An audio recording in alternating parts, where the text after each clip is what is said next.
A white Chevrolet Cavalier sat at the end of a dead-end street for 2 days before anyone asked why. The street was Savannah Springs Avenue, in a retirement community on the southern edge of Henderson, Nevada. The car was locked and legally parked. On the back seat, wrapped Christmas gifts, frozen food, a shaving kit, 2 coats, a pillow, and a blanket, arranged the way a man packs when he plans to sleep somewhere and then drive home. A home security camera on that street recorded the car pulling in at 11:54 on a Sunday morning. 6 minutes later, the same camera caught a figure in a white shirt and slacks walking away down the sidewalk, carrying something flat that looks like a file folder or a portfolio. The footage is too grainy to say. One more camera, mounted inside a garage on the next street over, caught his reflection as he passed, heading north. A reflection. Not even the man. Light that bounced off him once, on its way somewhere else. That is the last image that exists of this person. No camera anywhere has recorded him since. Not a bank camera, not a store camera, not a doorbell, not a toll booth. A 30-year-old man walked into a street that ends in a circle of curb, a street with exactly one way out, and the record of his existence stops mid-step. This is Echo 7. There's a name now for places like that street, and if you haven't heard it, your kids or your grandkids have. The internet calls them liminal spaces. The word comes from the Latin for threshold, and that's all it means. The in-between places. Not rooms we live in, passages we cross. A hotel hallway at 2 in the morning, a hospital corridor after visiting hours. A rest stop on an empty interstate, a stairwell, a parking garage, a shopping center in the last minutes before the lights go out. Places built for passing through, never for staying in. And places that feel wrong the moment they're empty, because emptiness is the one thing they were never designed to hold. Over the last few years, millions of people, most of them young, have been sharing photographs of precisely these spaces and admitting the same thing under everyone. The picture bothers me, and I can't say why. I think I can explain part of it.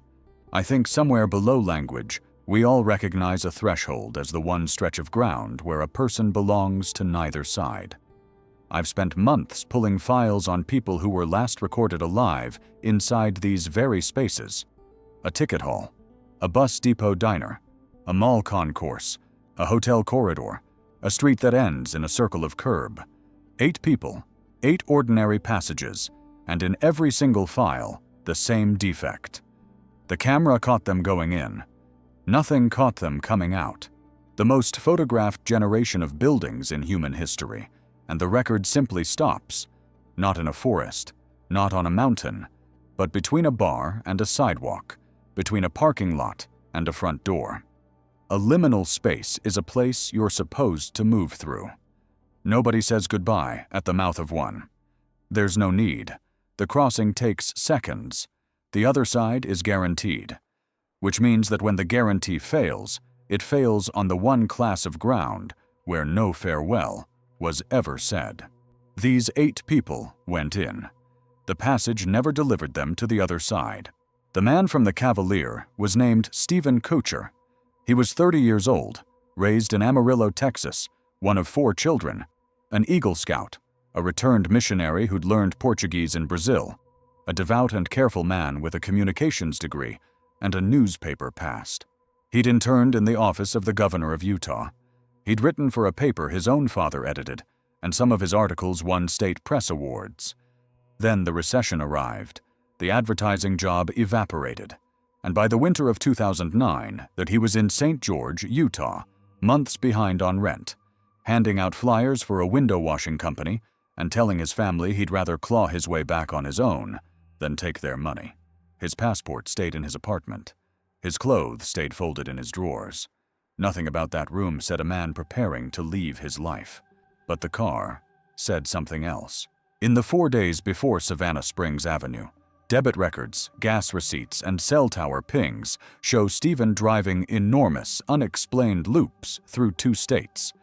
On December 10th, he left St. George before dawn, drove 300 miles north to Salt Lake City, bought gas, turned west on the interstate, refueled at the state line, and continued another 100 miles to a remote ranch in Ruby Valley, Nevada, the home of a family whose daughter he'd once dated. She wasn't there. Her parents fed him lunch anyway. He told them he was thinking of continuing to Sacramento to see relatives, but worried about the weather. And after 2 hours, he turned around and drove all the way back, stopping for dinner at a taco stand along the interstate. By the time he got home, he'd covered close to 1,100 miles in a single day. That same day, he talked to his mother on the phone about coming home for Christmas. He sounded upbeat. He never mentioned he was calling from the road. 1,100 miles is Chicago to Dallas. It's a man burning fuel and a full day he could not afford through 2 states to arrive at a ranch where the person he hoped to see wasn't home, and then burning it all again in reverse, while chatting warmly with his mother about Christmas plans and editing the journey out of the conversation. His family, trying to make it ordinary, pointed to his old habit of long drives to cemeteries for genealogy research, his way of filling underemployed weeks. Maybe, but genealogy doesn't explain the silence around it, and the silence is the pattern. In his final 4 days, Stephen Koecher's actual movements and his reported life were 2 different documents, and only one of them was shown to the people who loved him. On the 11th, he handed out flyers, and at some point during his route, found 2 little girls locked out of their house, and stayed until a neighbor could take them in. Investigators would later trace an unknown number in his phone records and find it belonged to that grateful family. On the 12th, he drove again. A tower ping near Lake Mead in the morning. Gas and snacks near the Arizona line in the evening. 3 hours after that, a purchase at a Kmart outside St. George, cookies, and a baby's bib, believed to be Christmas gifts. A neighbor saw him come home around 10 that night and leave again about 30 minutes later.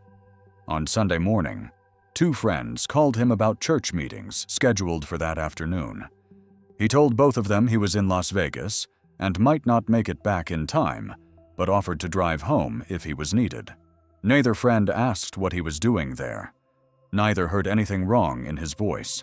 Nobody, not his family, not his church, not his employer, has ever been able to say what Stephen was doing in the Las Vegas Valley that morning, or why, at 11:54, his route ended at the closed end of a street in a retirement community, where police could never find one resident who expected him, employed him, or recognized his name. The neighborhood is called Sun City Anthem. Its residents are in their 60s, 70s, 80s. A tidy grid of stucco houses at the very edge of the metropolitan area, the last streets before the open desert, where the sidewalks end at gravel and creosote, and the land runs empty toward the hills. Beyond the back walls of those houses, there is nothing built at all. He parked at the seam between the city and the wilderness, dressed for an office. The folder deserves its own sentence, because it's the one object in this file that behaves like a purpose. His family looked at that white shirt, the slacks, the flat thing carried the way a man carries paperwork, and concluded he'd come for a job, an interview, a client, a delivery, an appointment somebody set. His brother said it plainly years later. On the footage, Stephen walks with intent, not like a man lost, not like a man in crisis. But no employer in the valley ever came forward. No appointment was ever found in his phone, his email, or his diary. If someone asked Stephen Koecher to be on that street at noon that Sunday, that someone has stayed silent through 16 years of appeals. The folder has never been found. This is where the Koecher file separates from every other one tonight, because the camera evidence didn't stop when Stephen did. His phone kept moving. Around 5 that afternoon, it pinged a tower more than 10 miles northeast of the cul-de-sac. 2 hours later, a tower 2 miles further north. Early the next morning, another tower, 2 miles further still, near a highway interchange. Whatever carried that phone traveled across the valley for the better part of a day after the garage camera caught its owner's reflection. Then, the morning after the disappearance, Stephen's landlord sent him a text about the overdue rent. An hour after that text arrived, someone used the phone to check Stephen's voicemail. Someone listened to his messages.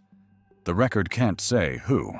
The phone stayed near that last tower for 2 more days, the pattern of a battery running down, and then went silent forever. The car was noticed before the man was missed. Homeowners Association staff saw the Cavalier still sitting at the end of the cul-de-sac, looked through the glass, spotted the window washing flyers, and called the number printed on them. The company owner had no idea where his flyer man was. On December 17th, the association reached Stephen's mother, and only then, ringing around the family, did anyone realize that not one of them had spoken to him in 4 days. She reported him missing the same day. His father drove down and found the car in perfect order, gas tank half full, and on the seats the job applications, the flyers, and the presents from the Kmart run. The cookies, the bib for a baby in the family, everything a man buys when he is coming home. The searches were serious and they were repeated. Police and volunteers with helicopters, all-terrain vehicles, and dogs. 70 people walking a half-mile grid of open desert near the executive airport. 2 hours on the line. The only bones they found were animal. A search and rescue team 5 years later, high in the hills south of the community, on a fresh theory. Nothing. Every time. A dairy printed his face on milk cartons. His family walked the jails, morgues, and hospitals of Las Vegas themselves, and when Pancake House employees swore a man matching Stephen had been eating there daily, his relatives ate dinner in that restaurant 4 nights running until the description fell apart. Detectives pulled everything a modern life leaves behind. Bank history. Nothing unusual, except that money his family had given him for the late rent was never deposited anywhere. Computer and browsing history. Nothing. Library records. Nothing. He kept a diary, and its final entries record exactly 2 worries, money and bachelorhood, both of which he wrote he expected to fix soon. A drug dog walked his car and never sat down. The one charge on his credit card after December 13th turned out to be an automatic web hosting renewal from an old job. A machine billing a man nobody could find, on schedule, indifferent. The other vehicle on the security footage that morning, a car moving up and down the street around the time he parked, was run down and cleared. A real estate agent, showing a house. The file itself lives between jurisdictions, the way its subject did. He was a Utah resident who vanished in Nevada. St. George police carried the missing persons case. Las Vegas and Henderson agencies worked the ground where the car sat. And for 16 years, the investigation has been a correspondence between departments in 2 states, neither of which holds the whole of it. 9 years in, the St. George detective holding the file summed up the investigation in 1 sentence for a reporter. They knew about as much as they did the second they realized he was gone. And his father, before he died, he passed in February of 2011, 14 months into the search, days after finishing filming a television episode about his son. Left behind the line I think about most in this case.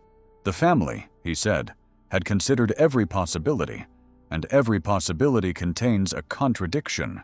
A person walking down a street does not simply stop existing. Everything in the record is consistent with exactly that. And that is not possible. More than a decade later, private investigators working with the family said publicly they'd found 2 things in the old canvas reports. A resident of that neighborhood described as excessively nervous under routine questioning, and photographs of a room inside the community that had been destroyed at about the time Stephen vanished. They handed what they had to Henderson police. What the police did with it has not been made public, and the case remains an open missing persons investigation with no suspect, no scene, and no ruling. So hold the picture the cameras actually give us, because it is all there has ever been. A man parks facing the end of a street that goes nowhere. He leaves his family's Christmas presents on the seat. He walks toward houses full of strangers, carrying a folder no one can identify, and slides across a garage camera as a reflection. Then his phone crosses the city without him for a day, And somebody, that Monday morning, checks his voicemail. The gifts were still wrapped when the car was towed. If files like this one are why you clicked, you should know the folder is not the only object tonight that vanished along with its owner. There's a pair of shoes in an Indiana bar, and a rucksack in a Bulgarian airport still waiting for theirs. And I'll open both files before this is over.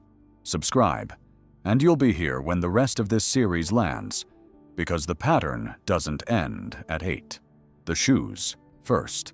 They stayed at Kilroy's Sports Bar in Bloomington, Indiana, after closing. A pair of shoes and a cell phone, left behind by a 20-year-old student who walked out into the night barefoot at the start of the most heavily surveilled disappearance in the history of American college towns. Lauren Spierer stood 5 feet tall and weighed about 95 pounds. She'd grown up in Scarsdale, New York, come to Indiana University with a circle of friends she'd known since summer camp in the Pennsylvania mountains, and just finished her second year studying textiles merchandising. On the night of June 2nd, 2011, she watched a basketball playoff game at her building, texted with her boyfriend until he went to sleep, and went out with friends. What happened next exists on tape, in fragments, and the fragments are the case. Bloomington police later published the whole night as a map. Every hard timestamp a camera, every gap a witness's word. 12:30 in the morning, she leaves her apartment building, Smallwood Plaza, with a friend. 1:46, a camera records her entering Kilroy's.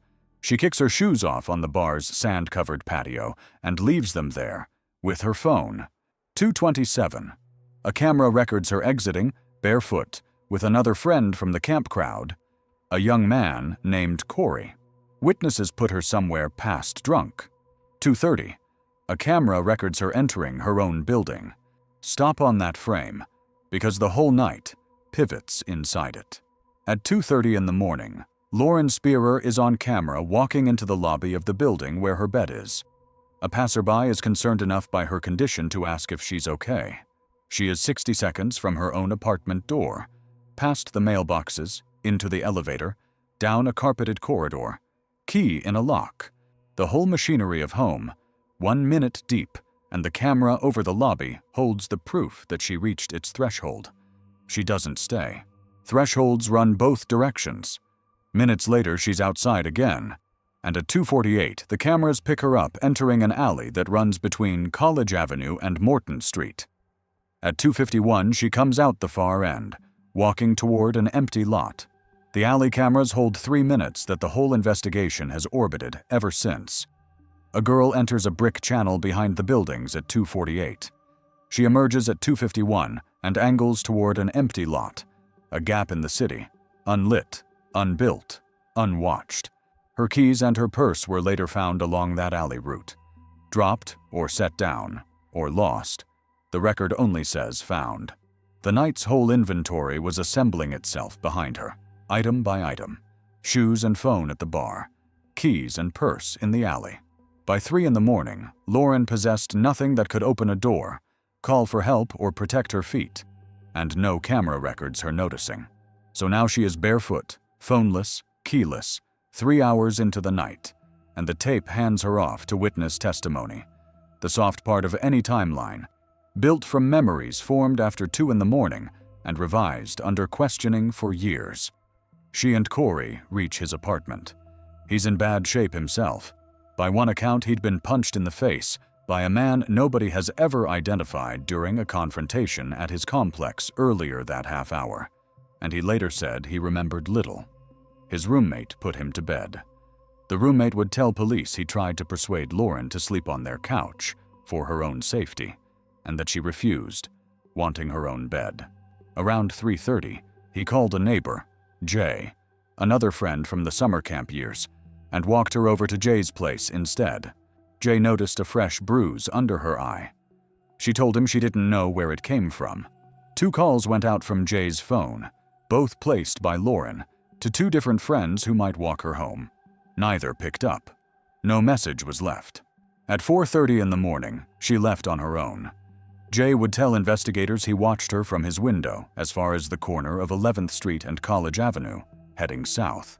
A small figure in black leggings and a white shirt, barefoot on the pavement, 3 blocks from her bed. A corner, a streetlight, 3 blocks of ordinary sidewalk in a town wired with cameras. She never reached the next frame. Not the next camera, not the next block, not the door of Smallwood Plaza, where a lens had recorded her entering exactly 2 hours earlier. The lead detective put the problem to reporters in one flat sentence. A person leaves a corner at 4:30 in the morning with no shoes, and afterward simply is not on any recording anywhere. Police pulled footage from every business along the route.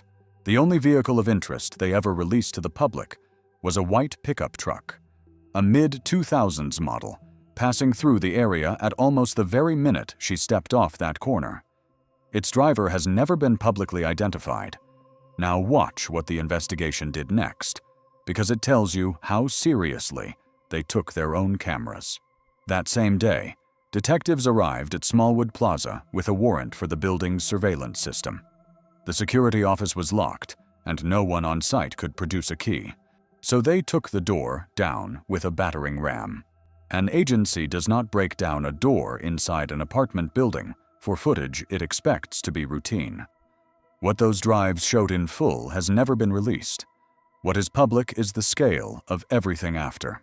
Within days, hundreds of volunteers were mustering at Smallwood Plaza every morning, students and townspeople, and the university's own basketball coach among them, walking search lines through Bloomington for weeks. Police released 3 surveillance stills of Lauren from that night, and the image of the white truck, and asked the town to study them. 10 persons of interest were named internally within 2 weeks. Her parents posted a reward of $250,000, and tips passed 3,000 within 2 years. In August of that first summer, police, campus officers, and federal agents spent 9 days at a landfill south of Terre Haute, combing through the tonnage hauled from Bloomington's dumpsters that week, and came out with nothing. The young men from that night retained lawyers and declined the police polygraphs. Their attorneys say all of them passed privately administered tests, cooperated in interview after interview, and none has ever been named a suspect. Her parents sued 3 of them for negligence. A federal judge dismissed the suits, writing that without knowing what actually happened to Lauren, no jury could ever assign a cause, and an appeals court agreed. Even the courts, in the end, ruled that the gap in the tape was too wide to build anything across. 4 years in, the file briefly touched another one. In April of 2015, a second Indiana University student went out to the same bar, Kilroy's, and was found dead in a field the next morning. A local man was convicted of her murder after his phone turned up beside her body. Bloomington police examined whether the 2 cases connected: the same bar, the same campus, young women 4 years apart, and announced within months that the overlap was coincidence. A county prosecutor later said publicly he still wondered. The convicted man has never been charged in Lauren's case, and the official position remains what it was: no link. 5 years after the corner, federal agents raided a rural property 20 miles north, near Martinsville, following a tip they've never described. Cadaver dogs signaled at a barn.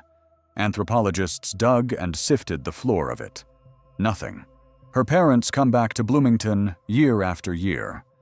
They've said publicly they believe their daughter is dead, and that someone she knew that night knows more than they've said. The men's lawyers say everything has been told. A national bestseller has been written about the case.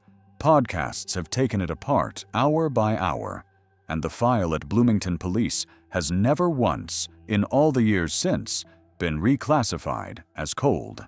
Their own statement is that tips still arrive, 15 years of them and counting. I keep returning to one measurement. From the corner of 11th and College, in the direction she was walking, the nearest camera that should have caught her stood seconds away. Not minutes, seconds. Whatever happened inside a gap shorter than the sentence you just heard. And it happened to a young woman the cameras had successfully tracked through a bar, a lobby, an alley, and half the night, without losing her once. The system held her for 4 hours. Then a 3-block passage opened, and the system let go. The shoes were still under the table when the bar staff found them. Later that morning, her boyfriend, who'd gone to bed mid-text thread the night before, messaged her phone again, and the reply that came back was typed by a bar employee holding a stranger's ringing phone beside a pair of abandoned shoes. He reported her missing within hours. The last person to answer Lauren Spierer's phone was somebody she never met. The next man had even less distance to cover. Less than 1 block, in fact, between the last camera that saw him and a pizza counter. And his file contains a detail that Lauren's does not. In his case, the recordings disagree with each other. Kyle Fleischmann walked out of the Buckhead Saloon in uptown Charlotte, North Carolina, at 2:20 in the morning on November 9th, 2007. The bar's camera shows him leaving alone, in shirt sleeves. It was around 30 degrees outside. His jacket stayed on his chair. His debit card stayed behind the bar, holding a tab he never closed. You know this block even if you've never been to Charlotte. Every American city has it. The 2 or 3 streets of bars and towers where the last hour of a night out happens, bright, patrolled, camera over every door. The one part of downtown everyone agrees is safe at 2 in the morning because everyone is there. Kyle grew up treating it that way. So did his friends, which is why nobody thought twice about leaving him. A big, friendly, well-liked local guy, 6 blocks of familiar ground between him and any cab in the city.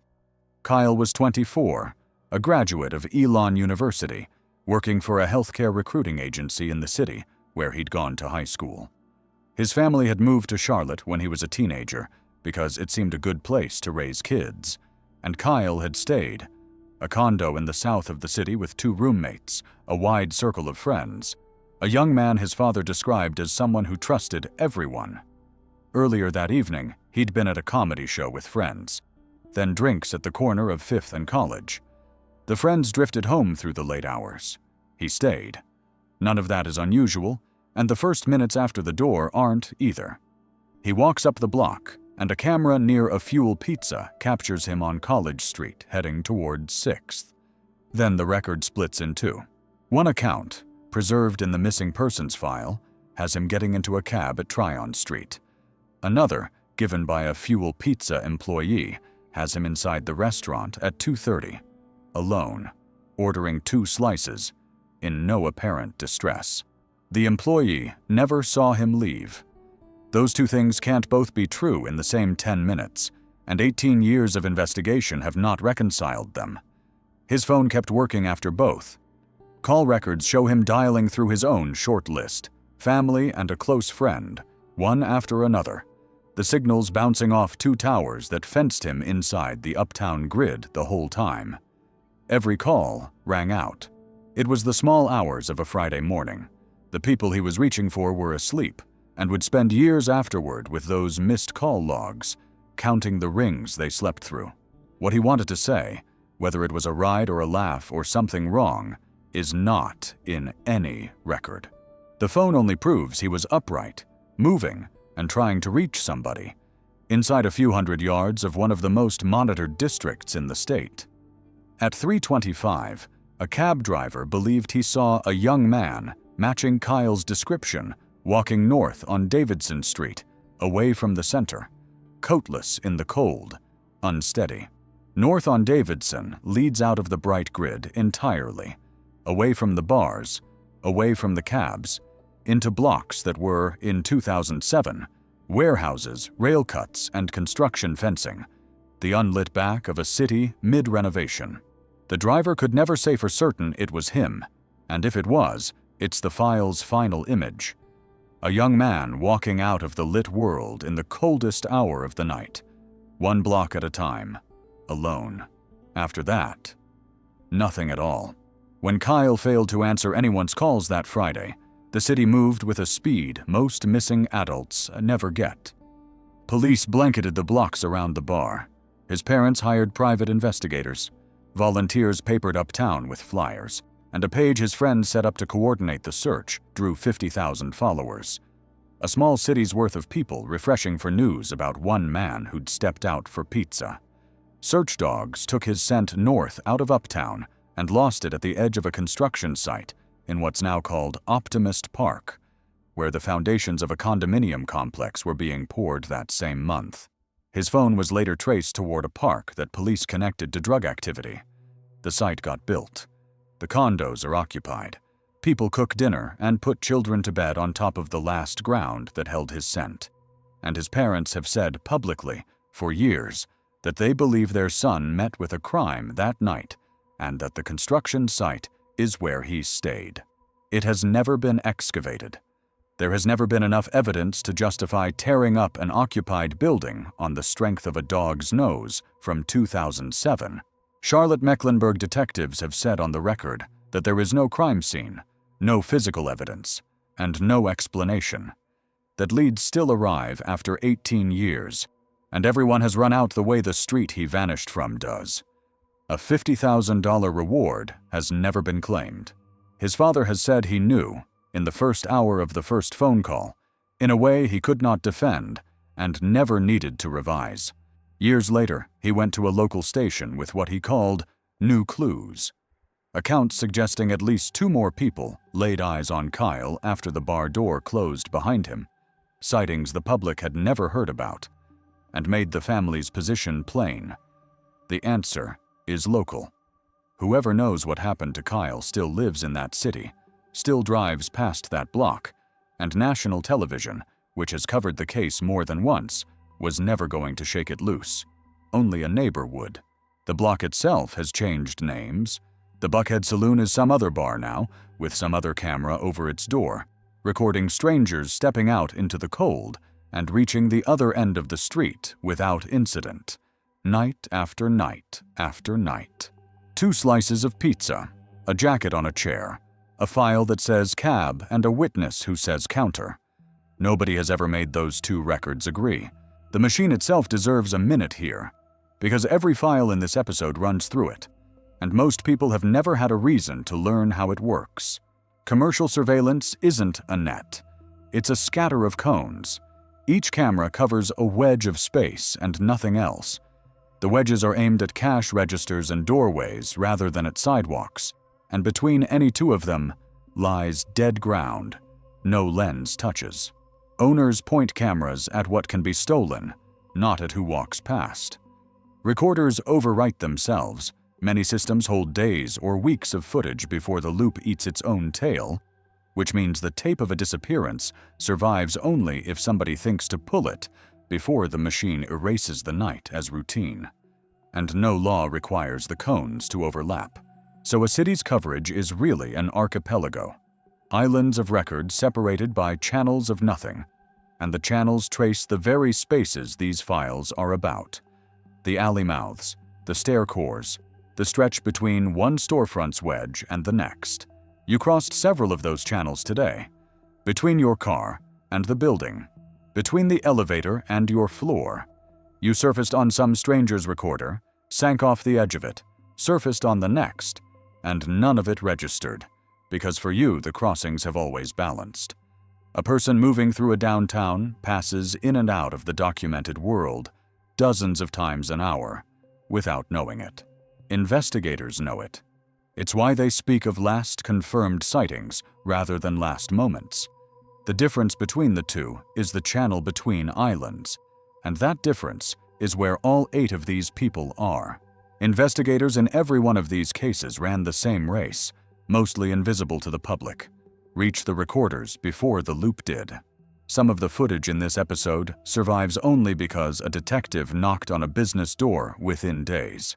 Nobody can list the cameras that were never pulled in time, the wedges of these very nights that existed for 2 weeks on some backroom hard drive, and then were eaten, unwatched.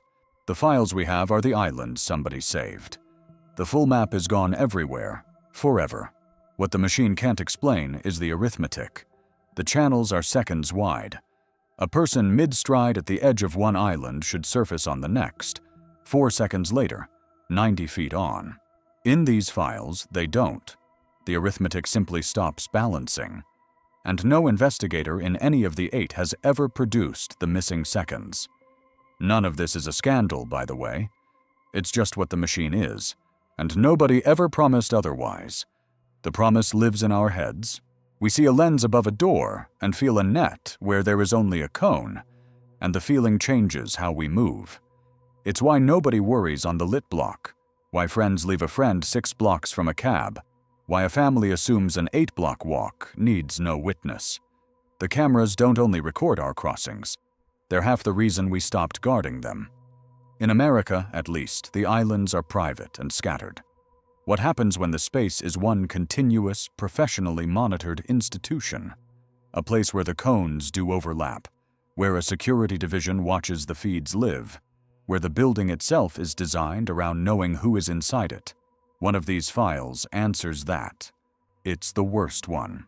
A rucksack sat on the floor of an airport doctor's office in Varna, Bulgaria, with a wallet inside it, a phone inside it, and a passport inside it.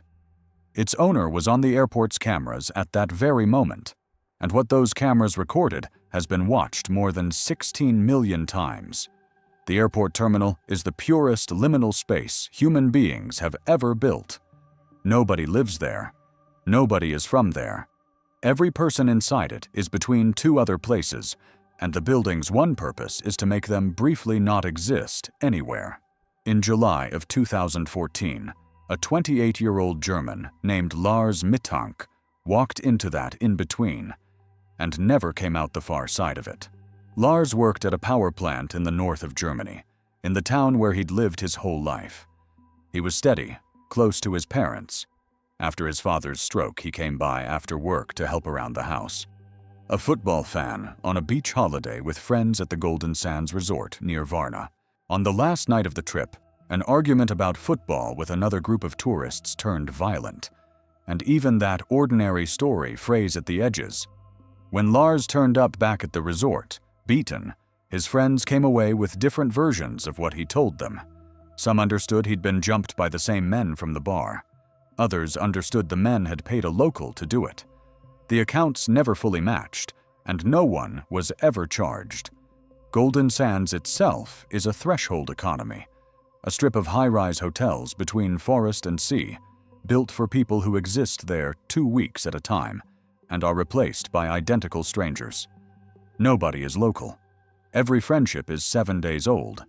It's the softest possible ground for an investigation, and that's the ground this one got. What's documented is the damage, an injured jaw and a ruptured eardrum.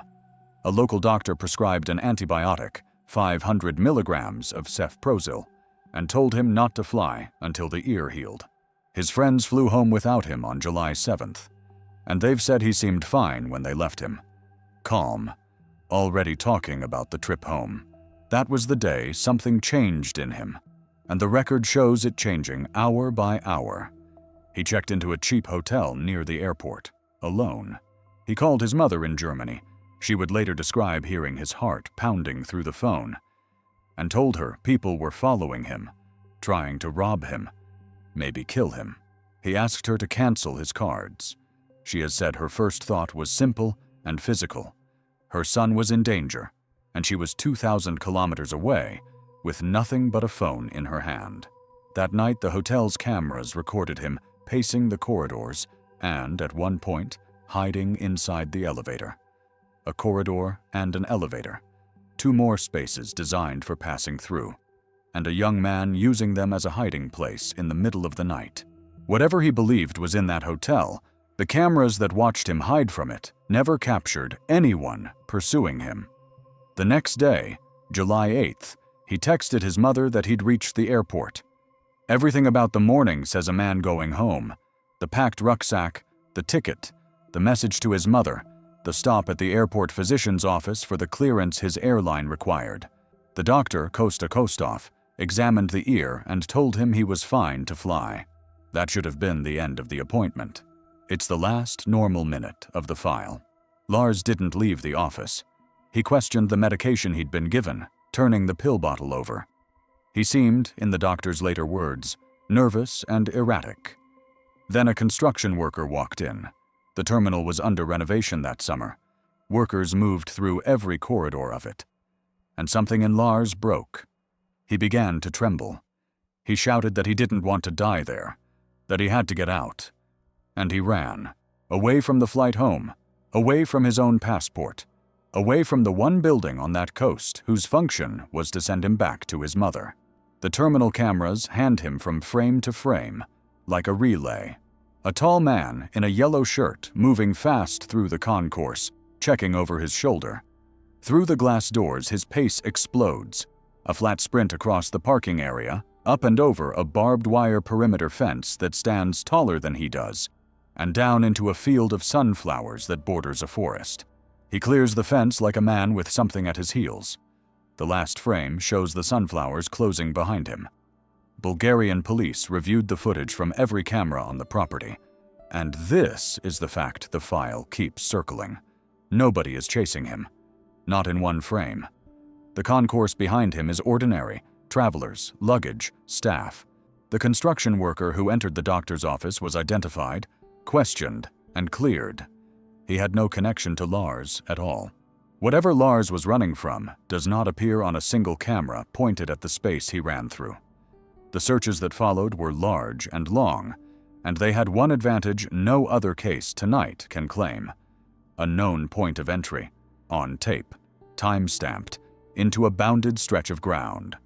Searchers knew precisely where Lars left the documented world: the top of a fence, the edge of a sunflower field. Police lines walked the forest beyond it in grids. Cadaver dogs worked it. Helicopters flew it. Private investigators funded from Germany went back over all of it, season after season, and years of reported sightings. A barefoot man in Brazil, a bearded hitchhiker in Brandenburg, were run down one by one, and every one of them was someone else. Not one bone, one shoe, or one thread of a yellow shirt has come out of that ground in over a decade. A wilderness losing a man is an old story, and this channel has told plenty of them. This is different. This is a few square kilometers of field and trees beside an international airport, entered at a known minute, searched within days, with jets crossing overhead on schedule the whole time. The ground took him anyway, or the ground never had him, and the field was just one more threshold he crossed into somewhere the cameras end. One line of discussion has circled this file for a decade: the antibiotic. Lars questioned it in the doctor's office. Strangers online have blamed it ever since, hunting the pharmacology for something that could turn a calm man into a fleeing one overnight. His medical records aren't public. No clinician attached to the case has endorsed the theory, and the file can't confirm what was moving through his mind or his bloodstream in those last 2 days. What the record does hold is the sequence: an injury to the head, then a prescription, then a night of terror the cameras confirm was real to him, and a fear that, on every reviewed frame, had no visible cause outside him. And the searches never really closed. His mother still renews the appeals, still gives the anniversary interviews, still keeps the case in the German press. The federal criminal police list him to this day. There has never been enough evidence for foul play, and never enough for an accident, and never enough for a man choosing to walk out of his own life barefoot of everything a life requires. The file is suspended between all three, and has been for over a decade. The rucksack went home to Germany without him. The wallet, the phone, the passport, and a plane ticket for a flight that boarded on time, taxied past the sunflower field, and took off with one empty seat. Something else happened to this file that happened to no other in this episode. The internet adopted it. The airport footage escaped the case and became the case. Clipped, subtitled, analyzed frame by frame in one language after another, until Lars became known as the most famous missing person on YouTube. Millions of strangers have paused on the exact frame where he tops the fence. Forums have measured his stride, his glances, the angle of his head, hunting the footage for the thing he was running from. And in over a decade of collective analysis, the crowd has found precisely what the Bulgarian police found: nothing in frame. 16 million people have watched Lars Mittank run out of the world. Not one of them has seen what he saw. Nobody sent me this footage. It's public.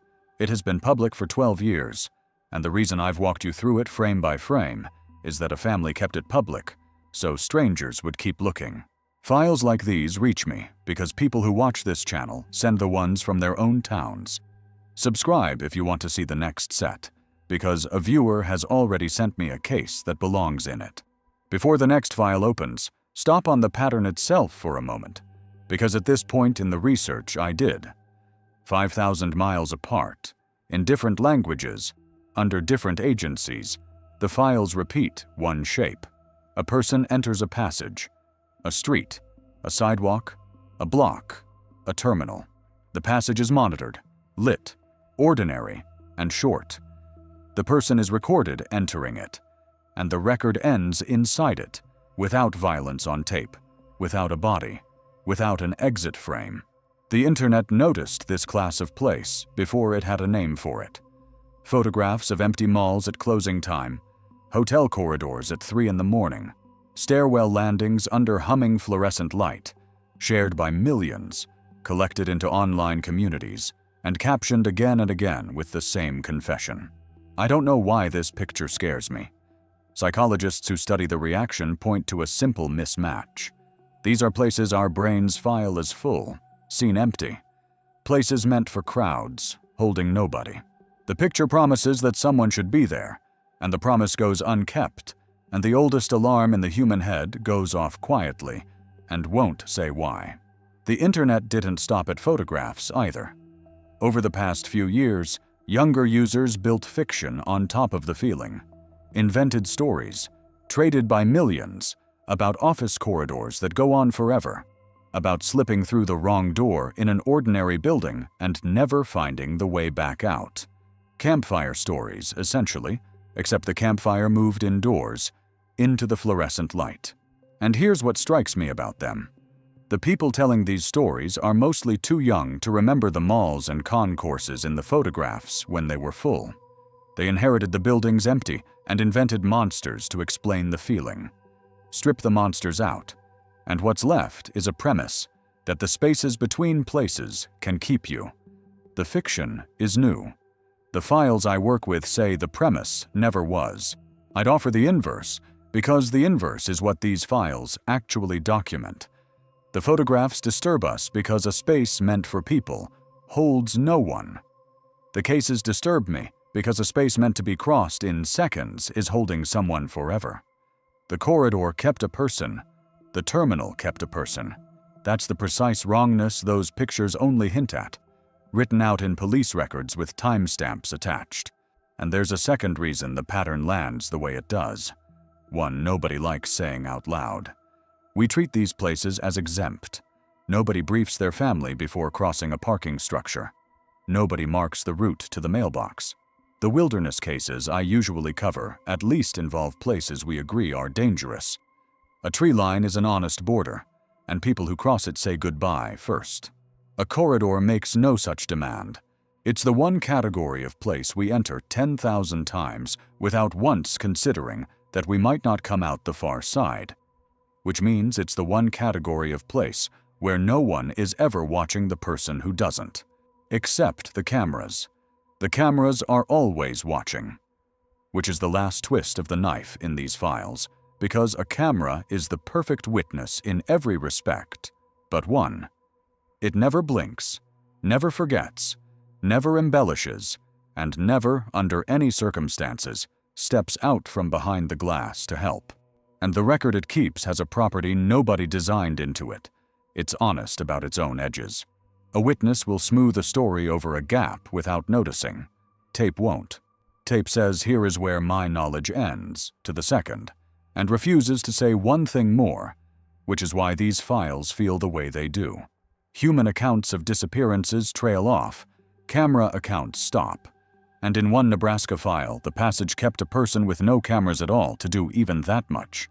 The file is thinner than every other one here for that very reason, and I'm including it anyway, because its thinness is the evidence.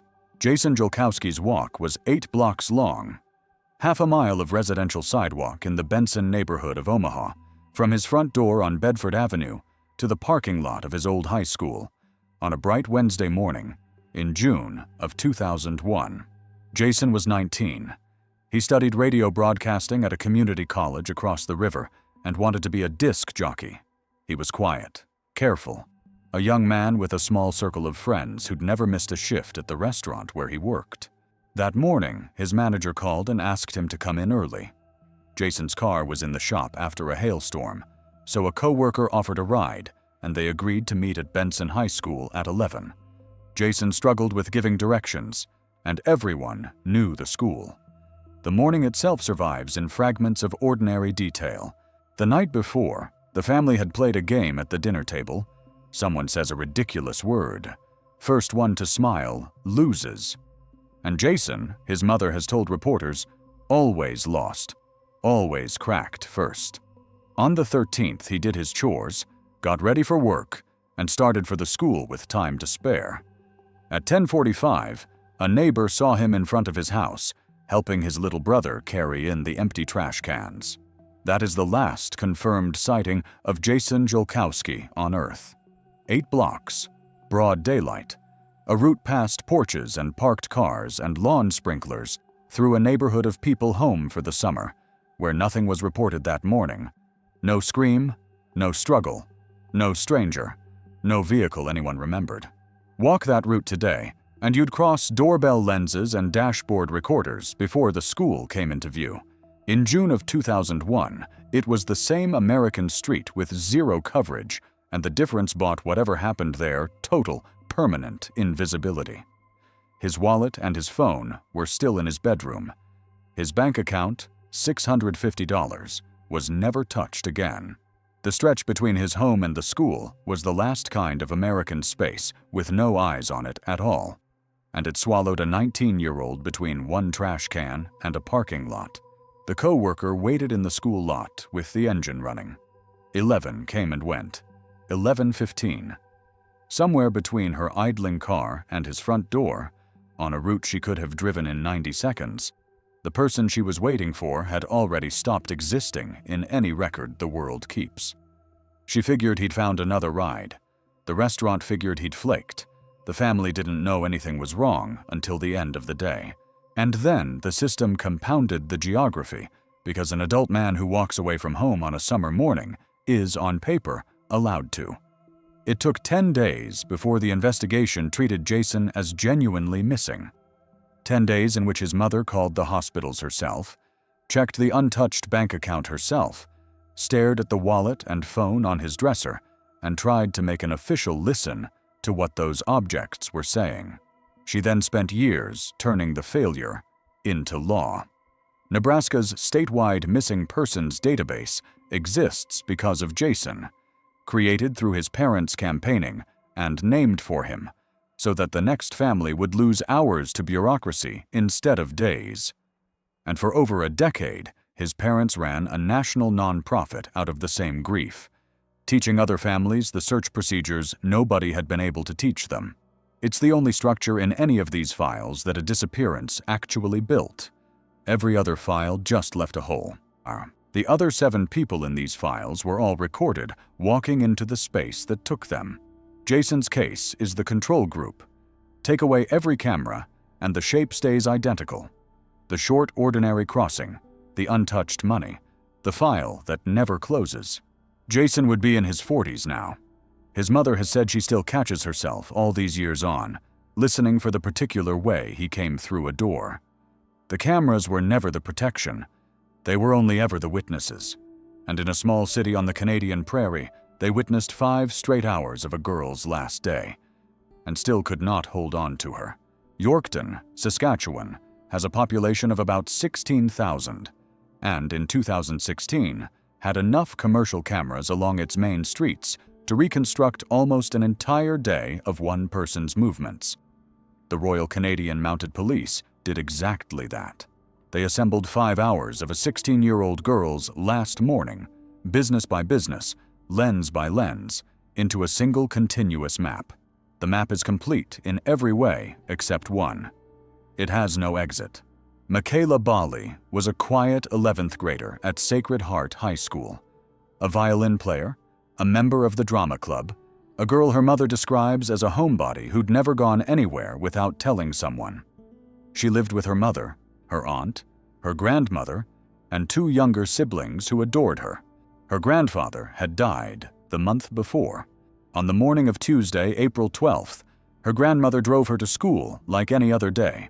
The cameras take it from there, and the timeline deserves to be heard the way the investigators built it, because the ordinariness is the point. 6:41 in the morning.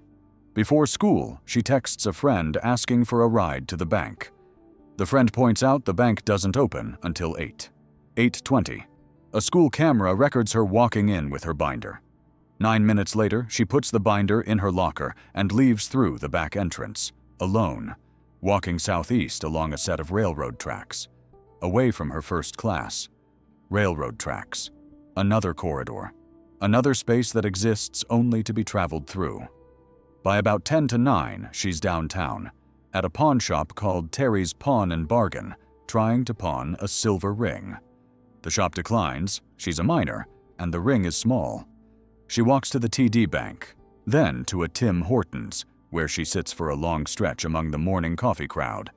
One schoolgirl at a table on a plain Tuesday, and a counter camera records her doing something investigators have replayed ever since. She takes her phone apart on the table, case and battery, and puts it back together.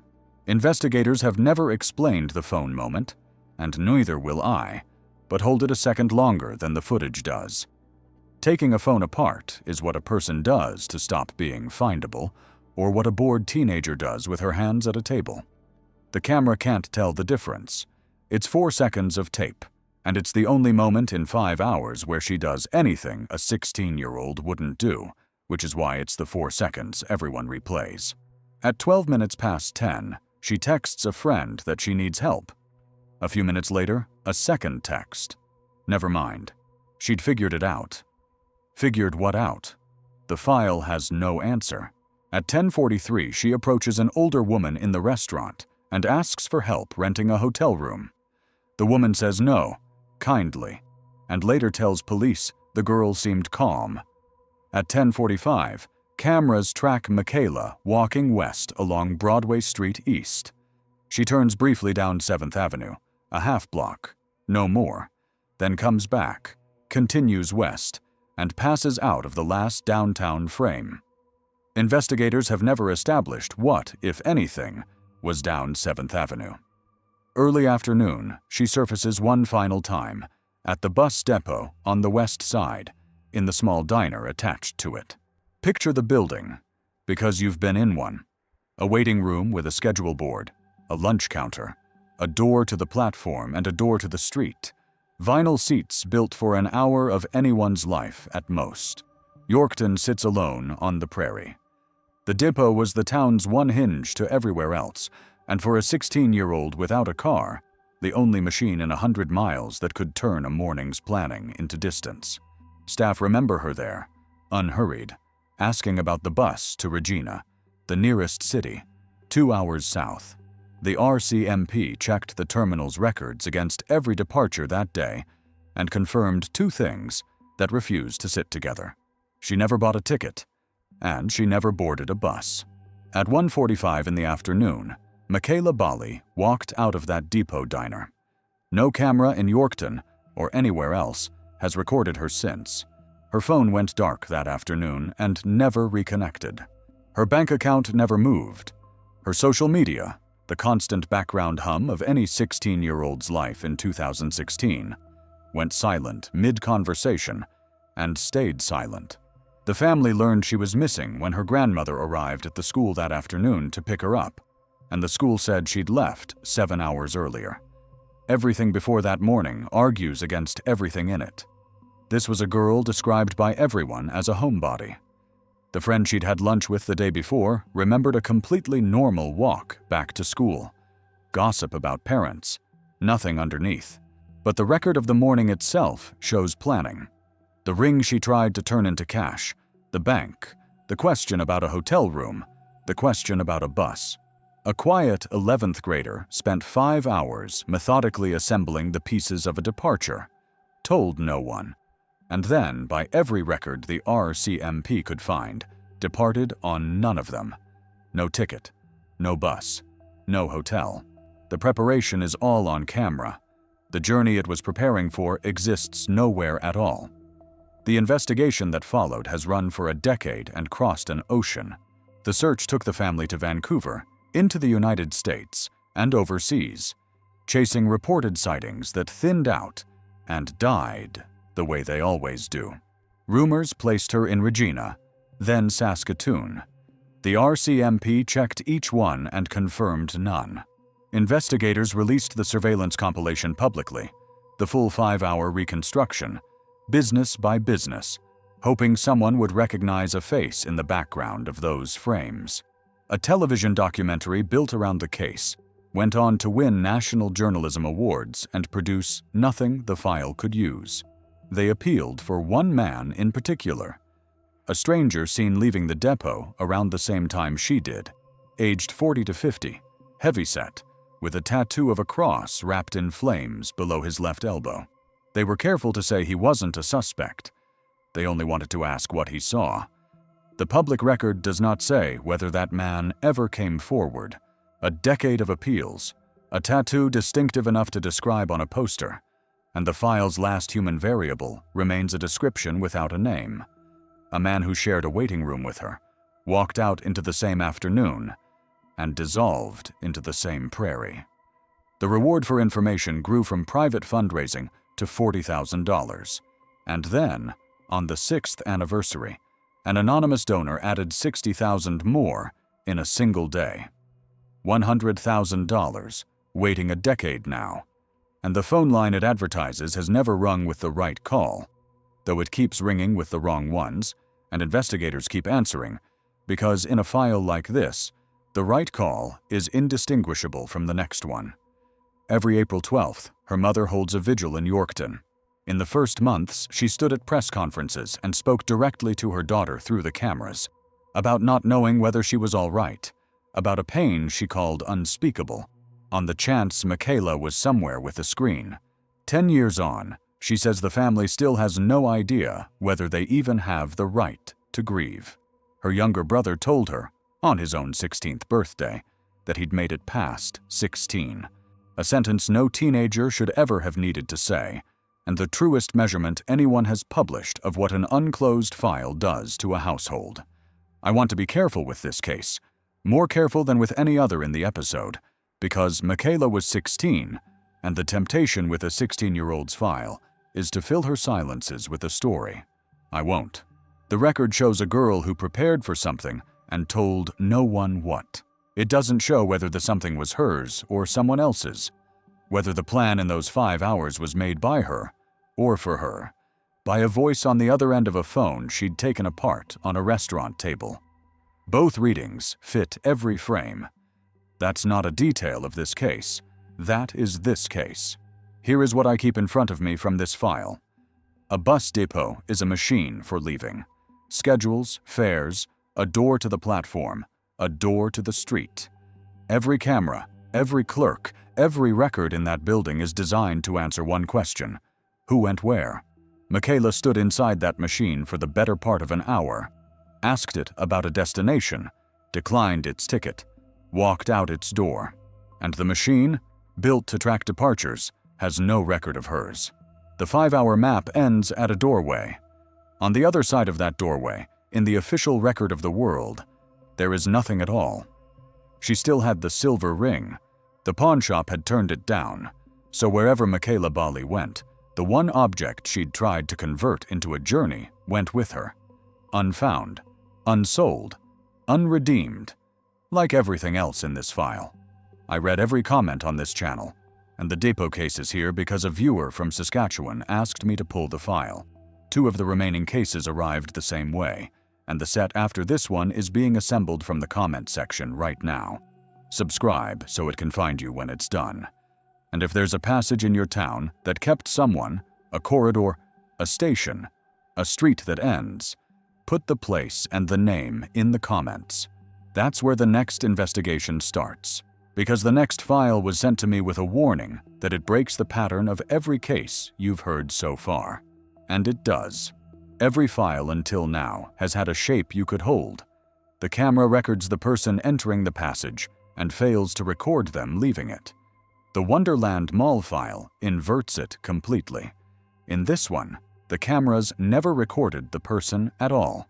Wonderland Mall stood at the corner of Plymouth and Middlebelt Roads in Livonia, Michigan, a 1950s shopping center rebuilt into an enclosed mall, the kind of place that anchored 1,000 American suburbs. Fountains, tile corridors, department store anchors, and by the 90s, ceiling cameras over the concourses. Anyone who was alive in that America has walked a corridor identical to the ones it had and could draw it from memory. The planters, the benches, the light. December 11th, 1994 was a Sunday 2 weeks before Christmas. The deepest water of the American shopping season, the concourses at their fullest. The year's best day to lose track of a hand you were holding. That afternoon, a woman came to mall security in distress and reported that her 4-year-old son had just vanished from her side while they were shopping. His name was Dewan Sims. The description went out immediately, and it's the kind of description that ends cases within the hour, because a 4-year-old on his own is the most findable person on Earth. A blue winter jacket over a multicolored windbreaker, dark blue sweatpants, low-top Fila shoes, alone somewhere in one enclosed building. Livonia police responded in force, and the search machinery ran at full power for days. Officers walked to every store, every stockroom, every loading dock, the passages behind the passages, the parts of a mall shoppers never see. Ground teams worked outward into the parking lots and the surrounding neighborhoods, then across the Detroit line into Rouge Park, a woodland the size of a small town, on the theory that a 4-year-old on foot could have wandered farther than anyone believed.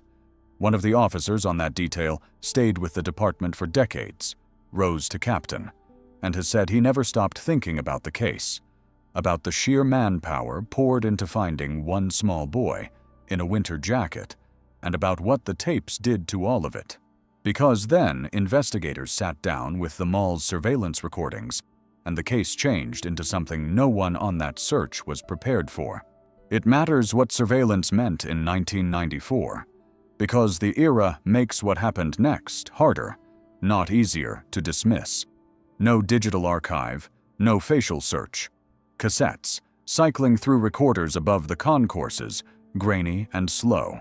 Reviewing them meant detectives in a back room running tape after tape in real time, hour upon hour of Sunday shoppers, checking every stroller and every child in a blue jacket against one photograph. They did all of it, and the tapes gave them a clean answer to the wrong question. The cameras had recorded the mother that day, frame after frame of her, moving through the mall. They had not recorded Dewan. Not one camera, not one frame. Not holding her hand at an entrance, not beside her in a concourse, not in the background of a single angle on a single cassette in the entire building. The police conclusion, stated publicly and never retracted, is as short as it is bottomless. The boy was never inside that mall. What that does to the file has no precedent anywhere else in this episode. The disappearance everyone searched for, a child slipping away from his mother between storefronts, was a disappearance the building itself says never happened. Which means the true last confirmed sighting of Dewan Sims isn't in a mall at all. It's somewhere earlier, somewhere off camera, on a date, and in a place no investigator has ever been able to fix. The tapes didn't just fail to solve the case. They erased its crime scene. Understand what the department was left holding? A report of a disappearance at a specific place and time, contradicted by the place itself. A mother who was the only witness to her son's last day, and a building full of lenses that recorded her day without him in it. Detectives could establish where Dewan was not. They could never establish where he was, not that morning, not that week. Relatives were interviewed. The neighborhood was canvassed.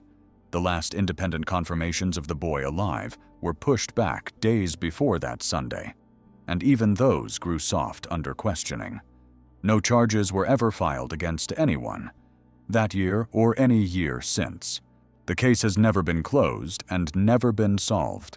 His mother eventually left Michigan for North Carolina, where she died in December of 2020, 26 years after that Sunday, without the case ever resolving in either direction. Whatever she knew or didn't know went with her.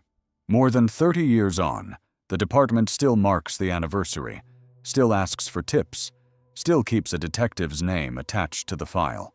Dewan's photograph, alongside an age progression of the man he'd be now, in his 30s, sits in the national database of missing children, between thousands of children whose disappearances at least have a verified starting point. Wonderland Mall itself didn't survive the wait. It emptied out the way those malls did, closed in the early 2000s, and was torn down. The corridors where 100 officers hunted for a 4-year-old exist now only on the surveillance tapes that never contained him. A liminal space in the fullest sense the internet has given that phrase. A place everyone remembers. A place that is no longer anywhere, holding a boy who was never there. If he's alive, Dewan Sims is in his mid-30s today, and he has a face no one has ever photographed past the age of 4.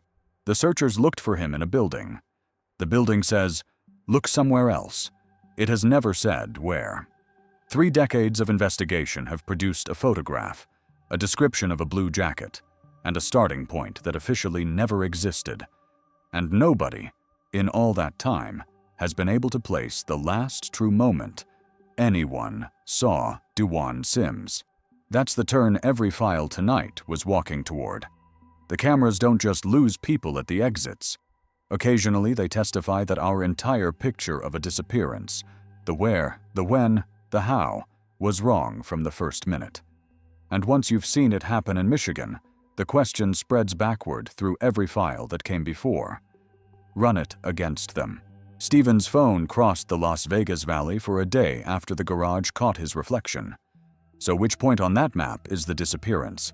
The cul-de-sac at noon, or the tower where the voicemail was checked the next morning? Kyle exists simultaneously, in a cab on Tryon Street, and at a pizza counter a block away. At least one of those records describes a man who was already somewhere else. Lauren's corner rests entirely on one friend's memory of watching from one window at 4:30 in the morning, while the cameras themselves lose her earlier, at the mouth of an alley. Lars was hunted through a forest because a fence and a field said enter here, and the forest has spent 12 years insisting he never came. Mekayla spent 5 documented hours preparing to travel, and then, per every record, traveled nowhere. Unless the records were aimed at the wrong door. The tapes gave each of these families a place to stand, a last known point to lay flowers near. Wonderland Mall is the file that asks whether the last known point is ever anything more than the last place the machine happened to be looking. How sure are we about where any of them actually vanished? I don't know, and I've read everything there is. There's one shape these files haven't shown yet, and I've held it back deliberately, because it's the one that unsettles me most. 7 files of people taken by thresholds they were only trying to cross. The 8th is a person who chose one, who looked at the biggest threshold in his country and bought a ticket into it, on purpose, alone, with no intention anyone has ever discovered of coming out the other side. The last file answers with a ticket, a one-way ticket from Doncaster to London, bought at 9:22 on a Friday morning in September of 2007 by a 14-year-old boy who was supposed to be in his first class of the day. The clerk at the window told him a return would cost less than £1 more. He said no. He wanted the single. Andrew Gosden was, by every account in the record, the last boy anyone expected at that window. 14 years old, from the Balby suburb of Doncaster, in a close family. His father worked with the church, and Andrew spent his evenings in the converted cellar with his game console. At school, he was in a national program for gifted students, exceptional at mathematics, with an attendance record his teachers called outstanding. A quiet kid who loved heavy music and the band whose name was on his black shirt. That morning, he'd dressed in his uniform, told his family he'd see them later, and left for school like always. He didn't go to school. A family friend noticed him at 8:20, sitting alone on a bench in Westfield Park near his house, sitting and waiting. He waited until his family had left for the day.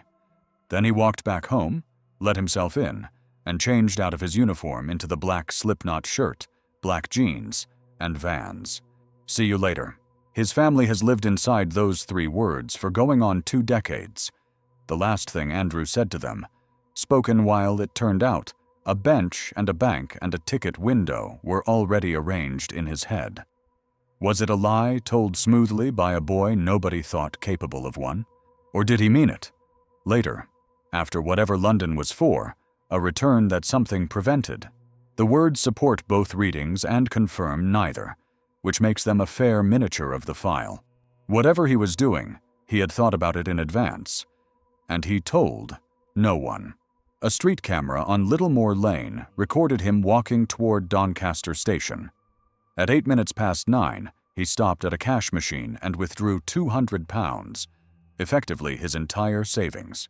At 9:22, he bought the single to London.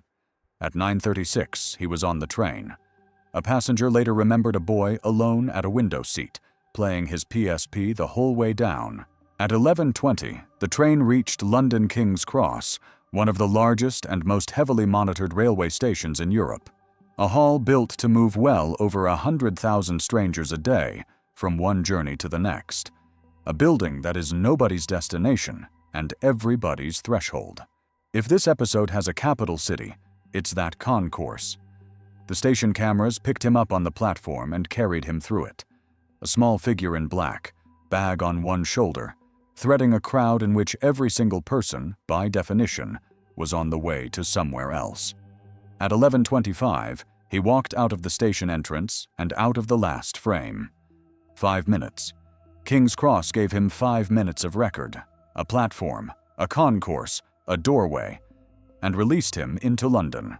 The image from that final camera, a slight boy in black caught mid-stride in a doorway, has been printed on more appeal posters than almost any photograph in British missing persons history. It is the last confirmed record of Andrew Gosden's existence. That evening in Doncaster, the family sat down to dinner and called for Andrew to come up and eat. He didn't emerge from the cellar because he wasn't in it, and he hadn't been in the school either. The realization arrived in stages, each one worse. Not at school, not at a friend's, not anywhere in Doncaster. And then, days later, the bank record surfaced, and the ticket purchase, and the station footage, and the family learned that the quiet boy who'd said "see you later" had, by 9 that morning, already been sitting on a park bench watching his own house, waiting for them all to leave.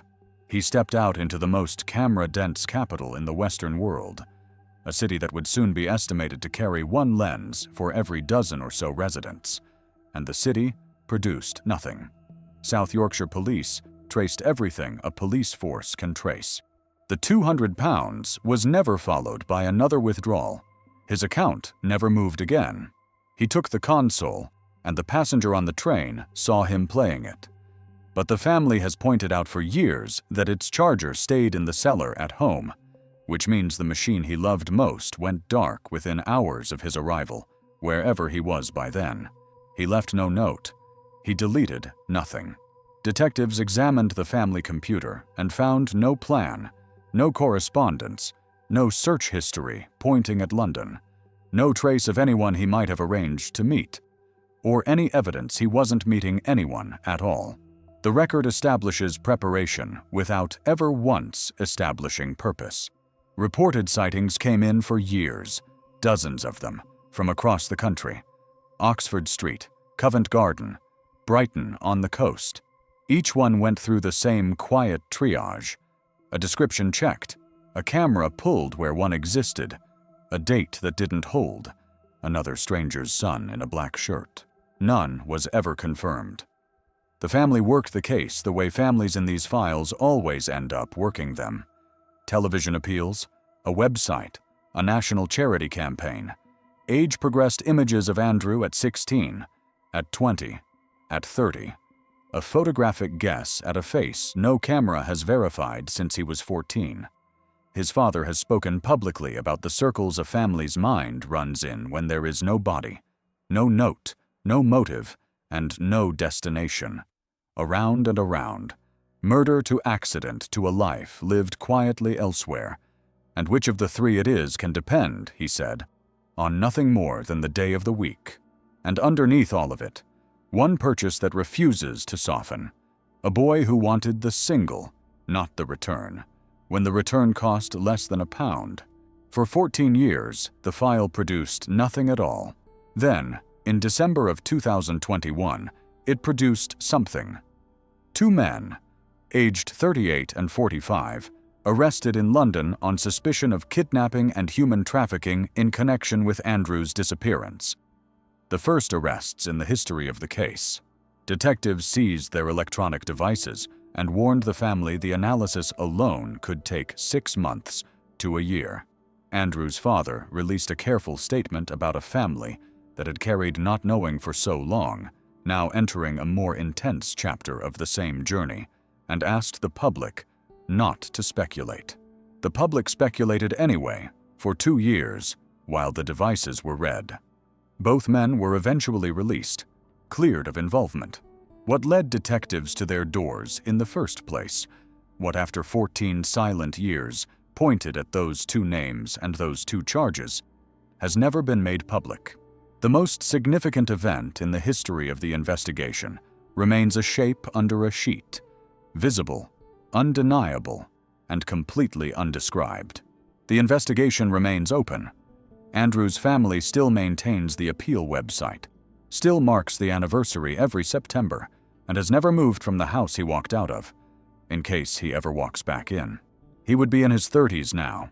The last picture anyone has shows a 14-year-old stepping through a station doorway into a city of 8 million people. And the city, with all its cameras, has no next frame to offer. Why does a boy with a perfect attendance record empty his account? Why does he refuse a return ticket that costs less than £1? What was on the other end of that journey? And did he ever reach it? The record holds only this: he planned it, he paid for it, and he entered the largest passage of the night with every appearance of knowing exactly where he was going. That's what separates his file from the other 7, and it buys the investigation nothing. Intent should leave traces: a message, a search, a name, a debt, a destination. His left none. The only person in this episode who meant to cross his threshold is the one whose reason died with the crossing. The passage kept him too. The families, meanwhile, live at the near ends of the passages. Lauren's parents fly back to a college town that has graduated class after class without her. Kyle's father grows old in the city. He believes still holds the answer at a dinner table somewhere. A mother in Germany renews an appeal. A mother in Saskatchewan lights candles at a vigil. A family in Doncaster keeps the same address, so a key from 2007 still fits the lock. Jason's mother built a law. And in Henderson, every December, somebody makes sure the file is still marked open. None of them got a grave, because a grave requires a body, and a body requires knowing which side of the threshold to dig on. What they got instead is the frame. The same few seconds of footage, watchable forever, of a person permanently about to come home. The last frame shows a person walking. The last frame shows someone calm. The last frame holds a figure seconds from safety. The last frame is the moment when 8 ordinary buildings and streets agreed, all at once, to stop showing. Add up the ground where it happened, and the total is absurd. A few hundred yards of sidewalk, the width of a parking apron and a fence, the length of a concourse, the distance from a lunch counter to a door. Set end to end, every unwatched interval in these 8 files might stretch a mile. 1 mile of ordinary passage, distributed across 2 continents and 30 years, that swallowed 8 documented lives without leaving 1 frame, 1 witness, or 1 answer. 8 files. A dead-end street in Nevada, 3 blocks of Indiana sidewalk, 1 block of uptown Charlotte, a Bulgarian terminal, and a field of sunflowers. 8 blocks of Omaha, a prairie bus depot, a Michigan mall that testified against its own case, a London station doorway. Not one of these places is remote. Not one requires a trail map, a permit, or a warning sign. You've stood in most of them this month. The parking structure, the corridor, the platform, the street that ends. They're the connective tissue of ordinary life, the spaces between the places we're actually going, and we passed through them so automatically that we couldn't testify to our own crossings. 8 people entered spaces like these in front of working cameras, in ordinary weather, in the middle of documented, unremarkable days. Their families have spent a combined century and a half waiting at the far ends of passages that never delivered them. And scattered across 3 countries, the objects still sit where the passages dropped them, or where the investigations gathered them up. A pair of shoes and a phone from a bar floor in Indiana. A jacket from a chair back in Charlotte. A rucksack returned to a mother in Germany with the passport still inside. Keys and a purse from an alley. A schoolgirl's binder from a locker on the prairie. A games console charger in a cellar in Doncaster, never packed, for reasons nobody has ever learned. Somewhere in an evidence file in Henderson, Nevada, there's a still frame from Savannah Springs Avenue.